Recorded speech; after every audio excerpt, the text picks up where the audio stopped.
You know, when a man reaches a certain age, he starts to see things differently. The world looks different. The mirror looks different. And the silence becomes louder than any noise ever was. I am Charles Bronson. For decades, people knew me as the tough guy, the man of few words, the face carved from stone.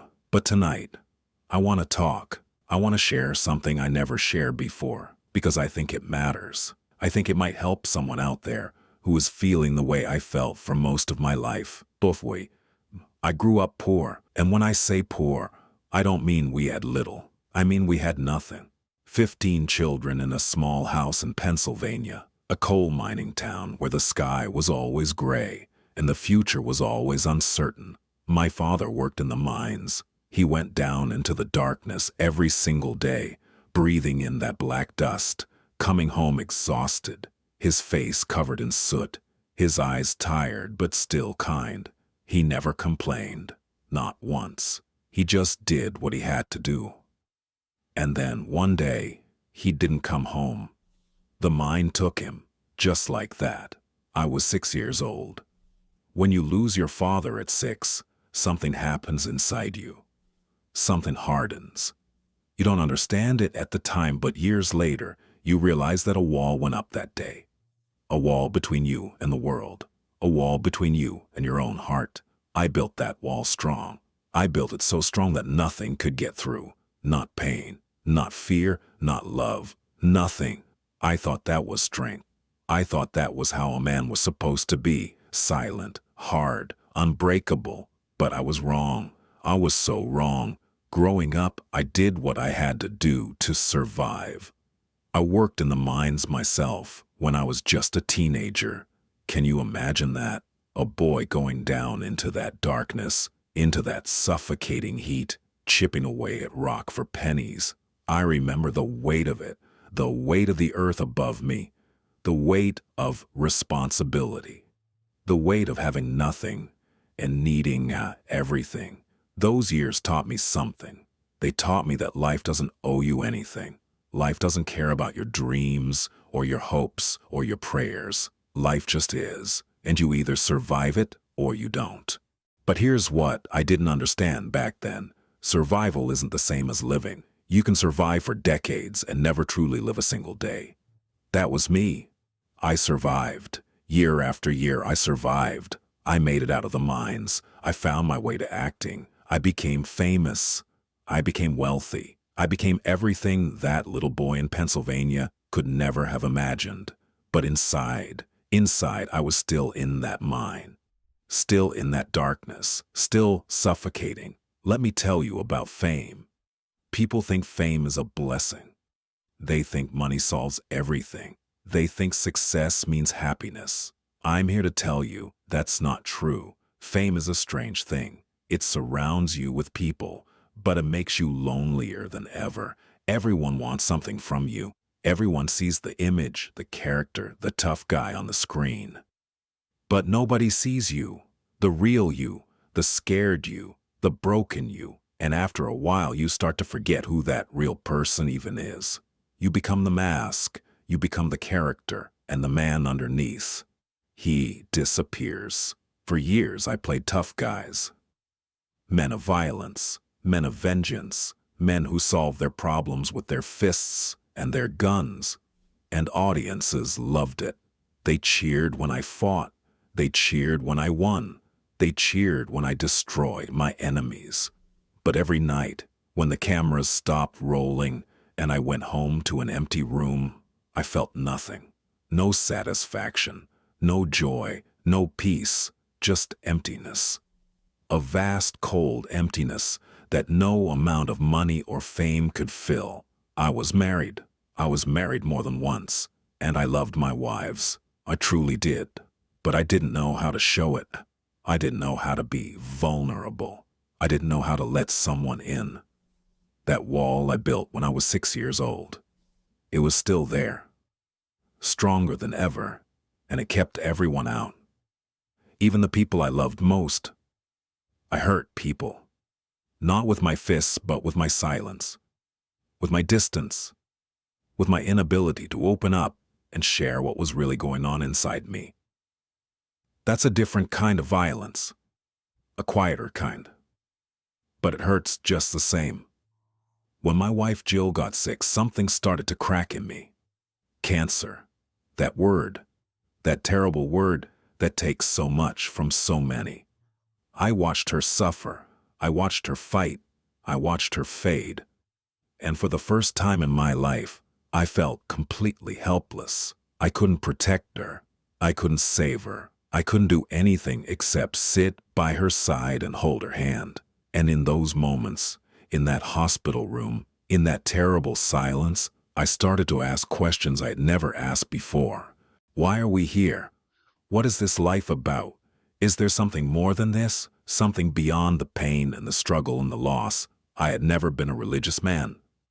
Not really. I believed in hard work. I believed in self-reliance. I believed in keeping your head down and your mouth shut and doing what needed to be done.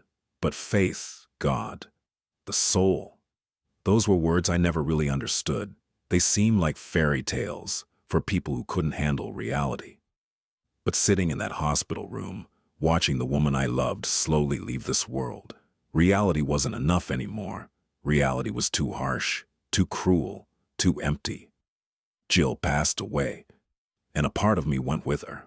I was lost, truly lost. For months, I wandered through my days like a ghost, going through the motions, saying the lines, playing the part, but inside I was hollow. I was nothing, and I started to wonder if there was any point in continuing. What was left for me? What was I working toward? What did any of it mean? I remember one night, sitting alone in my house in Los Angeles. It was late, maybe 2 or 3 in the morning, the kind of hour when the world is completely still and you can hear your own heartbeat. I was looking out the window at the city lights. Millions of lights, millions of people, and I felt so alone, so completely, utterly alone, and I started to cry. Me, Charles Bronson, the tough guy, the stone face. I sat there and cried like a child, because I had nothing left. No defenses, no walls, no mask, just me, broken and empty and afraid. And in that moment, something happened. I can't explain it. It wasn't a vision. It wasn't a voice. It wasn't anything supernatural. It was more like a feeling, a presence, a warmth that came from somewhere I couldn't identify. It was as if someone was sitting next to me in that dark room, putting a hand on my shoulder, saying, "It's okay. You're not alone. You were never alone." And I didn't understand it. I still don't fully understand it, but I felt it deep in my bones, deep in my soul. Something was there. Something had always been there, and I had just been too blind, too proud, too stubborn to notice. That night changed me. Not all at once, not in some dramatic transformation, but slowly, gradually, like the sun rising, like ice melting. I started to open up. I started to ask questions. I started to explore ideas I had dismissed my entire life. And I found something. I found faith, not religion, not rituals, not rules, just faith, a simple, quiet belief that there is something greater than myself, something that connects all of us, something that gives meaning to this strange, painful, beautiful experience we call life. I started to pray, not in any formal way, not with fancy words or memorized verses, just talking to God or the universe or whatever you want to call it, sharing my fears, sharing my doubts, sharing my gratitude. And for the first time in my life, I felt heard. I felt seen. I felt like I wasn't just surviving anymore. I was actually living. Looking back now, I can see how every struggle, every hardship, every moment of pain led me to this place. The poverty of my childhood taught me humility. The loss of my father taught me that life is precious and fragile. The darkness of the mines taught me to appreciate the light. The emptiness of fame taught me that true fulfillment comes from within. And the death of my beloved wife, that taught me to open my heart, to let go of my pride, to surrender to something greater than myself. Faith for me is not about certainty. It's not about having all the answers. It's about accepting that I don't have all the answers. It's about being okay with the mystery. It's about trusting that there is a purpose to this life, even when I can't see it, even when everything seems dark and hopeless, even when the mind collapses and the light disappears. There is still something. There is still hope. There is still love. I used to think strength meant being hard, being silent, being unbreakable, but I was wrong.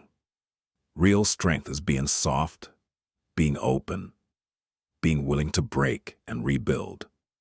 Real strength is admitting that you need help, that you can't do it alone, that you are just a small part of something infinitely larger and more beautiful than you could ever imagine.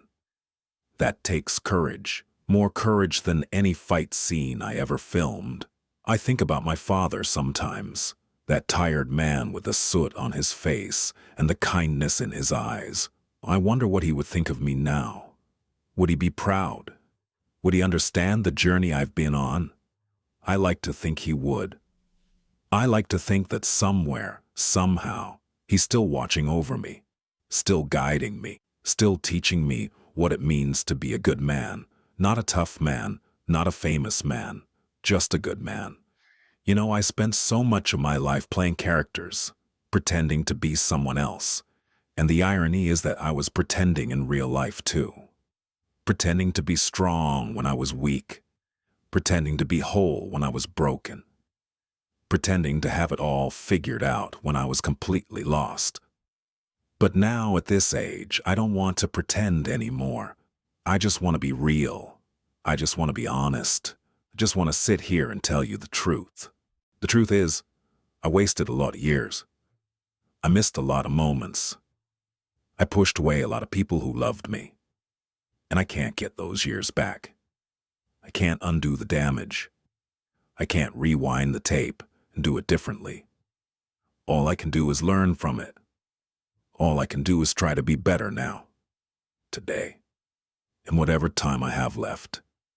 And that's what faith has given me, not a magic solution, not a guarantee of happiness, just perspective, a way of seeing the world that makes sense of the chaos, a way of accepting the pain without being destroyed by it, a way of finding peace in the midst of the storm. I don't go to church every Sunday. I don't quote scripture. I don't preach to anyone about how they should live their lives. That's not my place. That's not my style. I'm still the quiet man, the man of few words. But the words I do speak now, they come from a different place, a deeper place, a place that I didn't even know existed for most of my life.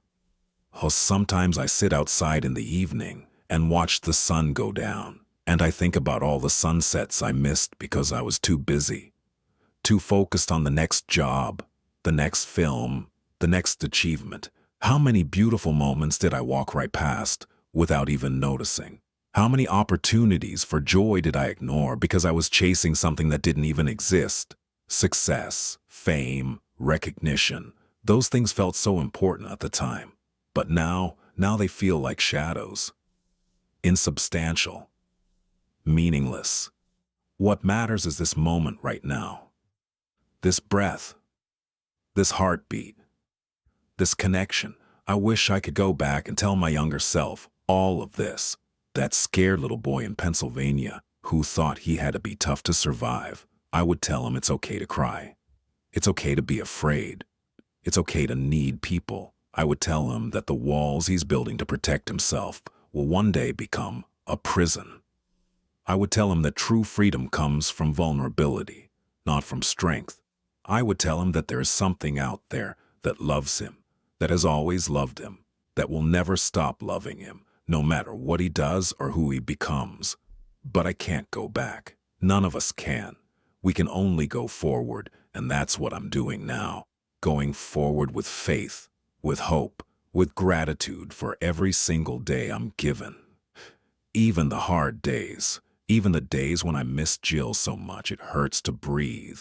Even those days are gifts, because I'm still here, I'm still learning, I'm still growing. People ask me sometimes if I'm afraid of death, and I tell them no, not anymore. I was afraid for most of my life, afraid of failure, afraid of rejection, afraid of being seen as weak, afraid of the darkness that I knew was waiting at the end. But faith has taken that fear away. Not completely. I'm human.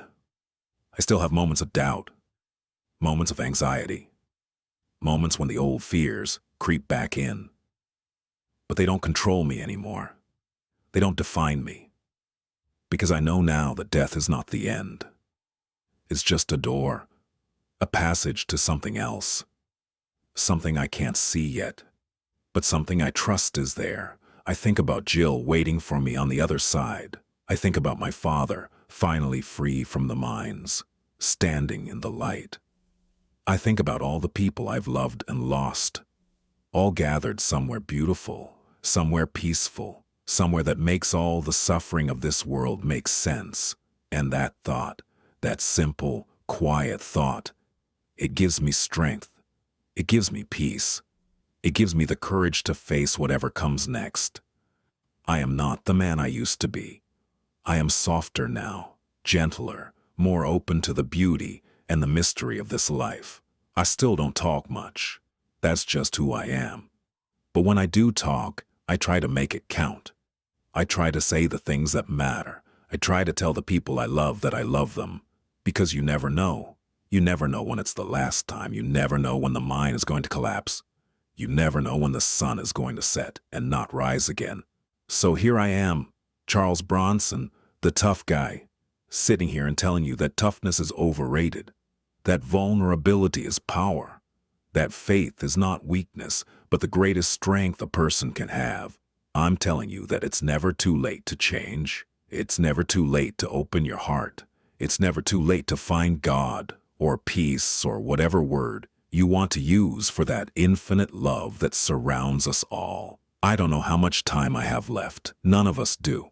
But I know how I want to spend it. I want to spend it in gratitude. I want to spend it in connection.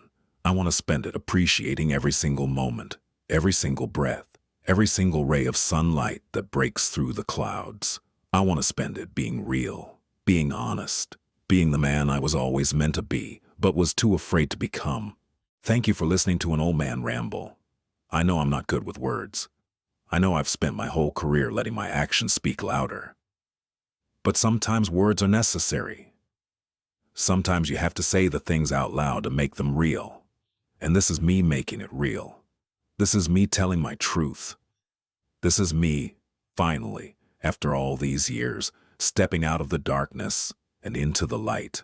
Life is hard. I won't pretend otherwise. There will be pain and loss, and moments when you wonder if any of it matters.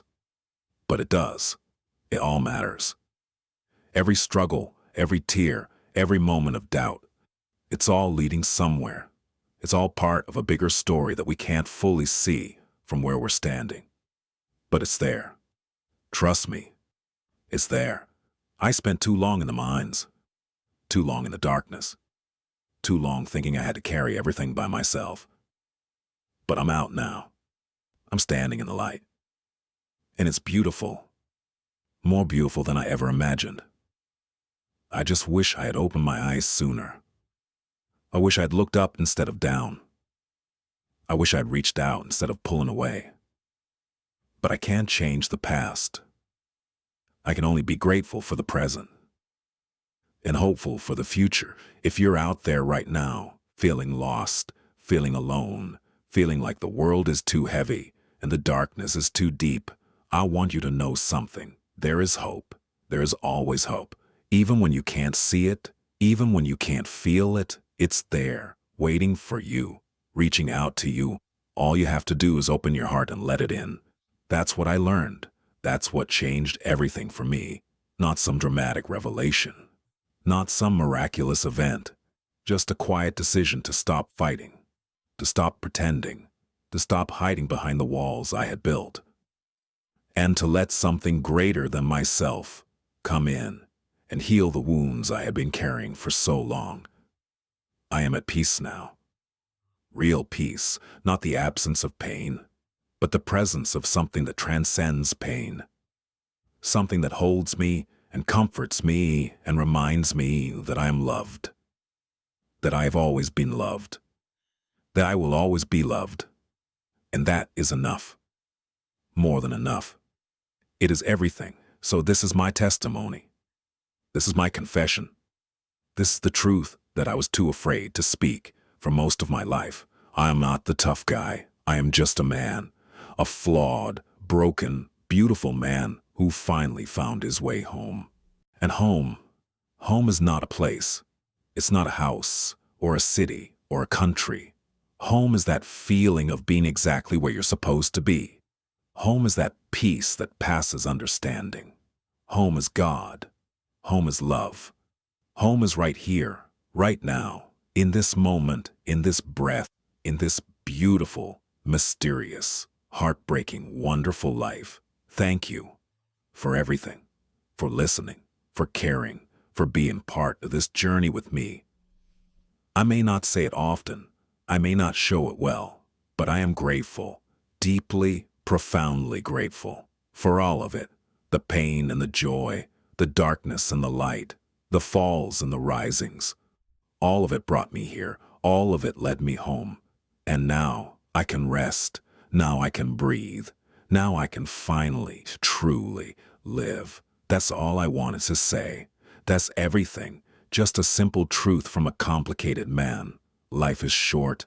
Love is everything. Faith is the way through. And it's never, ever too late to begin again. I believe that now. With all my heart. And I hope you can believe it too. You see, there's something about getting older that strips away all the pretense. When you're young, you think you're invincible. You think you have all the time in the world. You think you can figure things out later, but later comes faster than you expect. And suddenly, you're sitting here looking back at decades that feel like they passed in the blink of an eye, wondering where it all went, wondering what it all meant, wondering if you did enough, loved enough, lived enough. I didn't live enough. That's the honest truth. I was so busy surviving, so busy working, so busy building walls and playing characters that I forgot to actually live. I forgot to appreciate the small things. The way the morning light comes through the window, the sound of rain on the roof, the taste of a simple meal shared with someone you love. These things seem so ordinary, so insignificant. But they're not. They're everything. They're the whole point. I remember when I was making films, we would work 18, 20 hours a day sometimes. And I thought that was dedication. I thought that was what it meant to be professional. But looking back, I see all the moments I missed. All the dinners with family. All the quiet evenings at home. All the conversations I should have had but didn't, because I was too tired, too focused, too wrapped up in my own little world. That's not dedication. That's blindness. That's letting life slip through your fingers while you chase something that will never truly satisfy. Fame is a hungry beast. It always wants more. More films. More recognition. More proof that you matter. And no matter how much you feed it, it's never enough. There's always someone more famous, someone more successful, someone who got the role you wanted, or the award you thought you deserved. And you can spend your whole life chasing that dragon, trying to fill that void, never realizing that the void is inside you, and no amount of external success can fill it. That's what faith taught me. It taught me that my worth doesn't come from what I do or what I achieve or how people perceive me. My worth comes from something deeper, something that was there before I was born and will be there after I'm gone, something that sees the real me, not the movie star, not the tough guy, not the character, but the real, flawed, struggling human being underneath. And it loves that person anyway, completely, unconditionally, without reservation. Can you imagine what that feels like? To know that you are loved, not for what you've done, but for who you are. To know that all your mistakes, all your failures, all your shortcomings don't diminish that love one bit. That's freedom. That's the freedom I spent my whole life looking for in all the wrong places. And it was right there all along, waiting, patient, never giving up on me, even when I had given up on myself. I think about the young actors I've met over the years, the ones just starting out, full of ambition and drive and hunger. And I want to tell them something. I want to tell them that success is not the goal. Fulfillment is the goal. Peace is the goal. Being able to look in the mirror at the end of the day and know that you lived with integrity, with kindness, with love. That's the goal. Everything else is just noise, just distraction, just smoke and mirrors. But they probably wouldn't listen. I know I wouldn't have listened at their age. You can't teach wisdom. You can only earn it through pain, through loss, through hitting the bottom and finding out what you're really made of. That's how I learned. The hard way, the only way, maybe. My father never got to see me become famous. He died when I was still a child, still forming, still figuring out who I was going to be. Sometimes I wonder what he would have thought of all this, the fame, the money, the Hollywood lifestyle.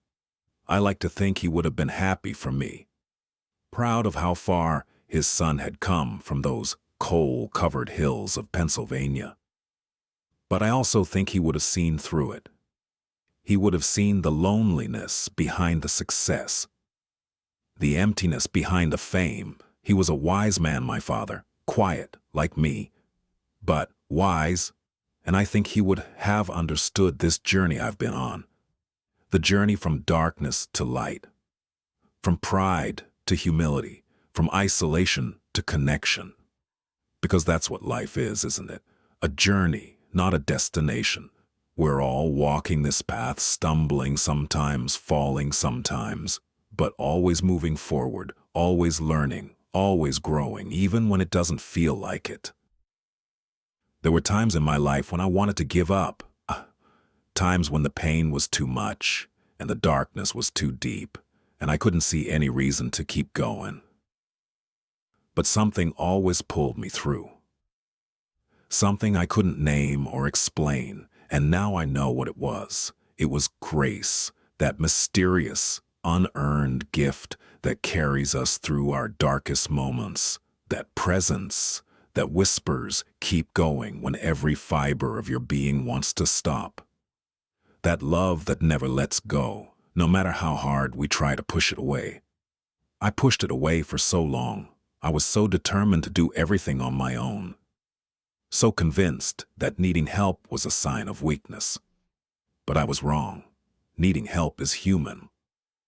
Reaching out is brave. Admitting that you can't carry the burden alone. That takes more courage than any tough guy role I ever played. So here's what I want to leave you with. Here's the message that took me a lifetime to understand. You are not alone. Whatever you're going through, whatever darkness you're facing, whatever pain you're carrying, you are not alone. There is something out there that loves you, that believes in you, that will never abandon you. Call it God, call it the universe, call it love. It doesn't matter what name you use. What matters is that you open yourself to it, that you stop fighting, that you let go of your pride and your fear and your need to control everything and just surrender. A word used to scare me. Surrender. It sounded like defeat, like giving up, like losing. But now I understand that surrender is actually victory. It's the victory over your own ego, your own limitations, your own small, frightened self. When you surrender, you make room for something greater to enter your life. Something that will carry you when you can't carry yourself. Something that will light the way when all the other lights have gone out. I am at the end of my story now, or close to it anyway. The final act. And for the first time in my life, I'm not afraid of how it ends, because I know that the ending is not really an ending. It's just a new beginning, a new chapter in a story that goes on forever. And I get to be part of that story. Me, the poor kid from Pennsylvania. The coal miner's son. The man who spent most of his life running from himself. I get to be part of something eternal. Something beautiful. Something that gives meaning to every tear I've shed and every wound I've carried. That's grace. That's faith. That's the gift I found when I finally stopped looking for it. And it's available to everyone. Every single person who has ever felt lost, or alone, or helpless. It's right there, waiting. All you have to do is let him reach out and take it. I'm reaching out now. Every day, every moment, I'm reaching out and holding on to that love with everything I have. Because it's the only thing that's real. It's the only thing that lasts. It's the only thing that matters in the end. And in the end, that's enough. More than enough. It's everything.